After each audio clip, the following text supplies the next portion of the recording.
ದಾರಿ ದಾರಿ ದಾರಿ ಬಿಡಿ.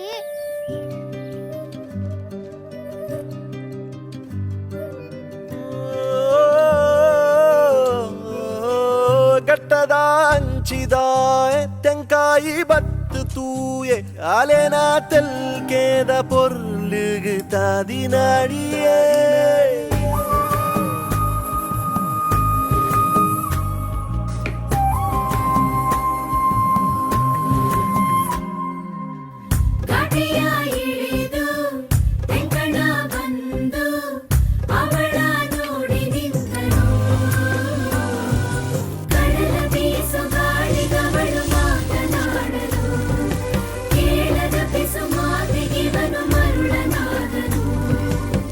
ನಗ್ನಗ್ತಾ ನನ್ನ ಮನಸ ಎತ್ಕೊಂಡು ಹೋಯ್ತವಳಲ್ಲೋ ಅಯ್ಯಯ್ಯಯ್ಯೋ